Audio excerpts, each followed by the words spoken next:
Imagine a young actress stepping into the shoes of a vampire child who ages mentally but remains forever trapped in a tiny frame. It's a role that's both haunting and groundbreaking, and Kirsten Dunst's portrayal in Interview with the Vampire did just that, captivating audiences long before her iconic turn as Mary Jane Watson in Spider-Man. But here's where it gets controversial. How does Hollywood handle the ethics of a child actor sharing intimate scenes with adults on screen? Stick around, because this deep dive into Dunst's early career gem reveals layers of complexity that might surprise you, including some choices in the source material that still spark heated debates today. Diving into Anne Rice's novel, Interview with the Vampire, we encounter the vampire Lestat de Liancourt, who, in a shocking act, transforms a 5-year-old girl into an immortal being after his companion Louis feeds on her. This little girl, Claudia, matures in her mind and emotions over time, but her vampiric curse keeps her body that of a child.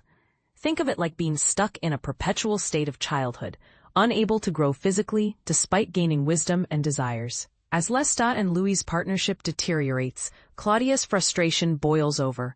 She blames Lestat for stealing her humanity and dreams of embracing adulthood fully.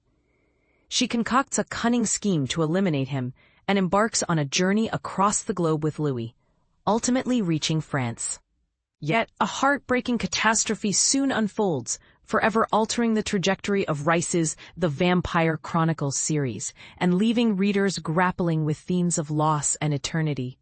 Now, not all elements of Rice's story have stood the test of time gracefully, particularly the unsettling implications in Claudia's relationship with Louis, who serves as both a parental figure and a romantic partner.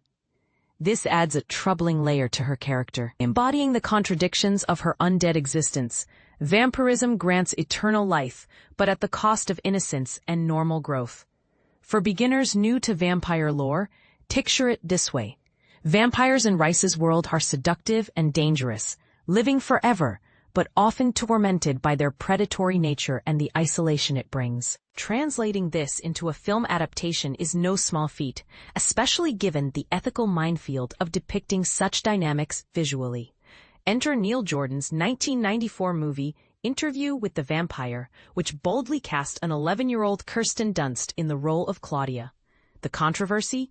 She shared an on-screen kiss with adult co-star Brad Pitt, who played Louis, raising questions about child actors' boundaries and consent in Hollywood. Dunst herself has since reflected on that scene with understandable unease, though she fondly recalls the overall experience of shooting the film, highlighting how memories can be bittersweet. And this is the part most people miss.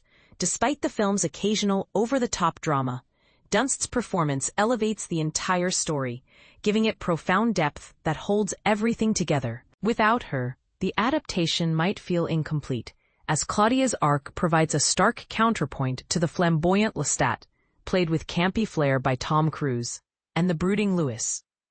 When Lestat turns Claudia, she's thrust into their fractured family unit without any say, embracing her vampire instincts like hunting and killing with ruthless abandon. Contrast this with Louis's internal moral conflicts, where he wrestles endlessly with the ethics of their lifestyle. Claudia, however, lacks any first-hand knowledge of humanity, making her fierce determination both tragic and fierce. She masks a subtle fragility beneath waves of anger that intensify as she mentally ages, facing restrictions like eternal adolescence that her fathers escape, fueling a mix of admiration for their freedom and deep-seated envy. Dunst masterfully navigates these intricate traits, shifting seamlessly between Claudia's various emotions, from moments that tug at our heartstrings to outbursts of chilling ferocity that make the character unforgettable. In emotionally charged scenes, she shines, but it's the subtler, quieter interactions that truly define her. Like the clever plot where she lures Lestat into drinking blood laced with laudanum, a potent sedative, leading to what seems like his cold-blooded demise. It's remarkable that an 11-year-old Dunst grasped these sophisticated subtleties so intuitively, standing toe-to-toe with cinematic heavyweights like Cruise and Pitt, and in some sequences, arguably eclipsing them entirely. For a modern twist on Claudia, check out AMC's television series, Interview with the Vampire, which reimagines her backstory with more nuance, carefully exploring her drives while sidestepping some of Rice's outdated and problematic elements. Yet, Dunst's version remains the gold standard. Her acting breathes new life into the 1994 film, making it resonate even more powerfully than we often acknowledge. And here's a thought to ponder. Is it ever justifiable to portray such intimate, potentially exploitative dynamics between a child character and adults, even in fiction? Or does the entertainment value outweigh the ethical concerns? What do you think? Do adaptations like this push boundaries for artistic expression? Or do they cross lines that should never be blurred? I'd love to hear your takes in the comments. Agree, disagree, or share your own experiences with vampire tales. Let's keep the conversation going.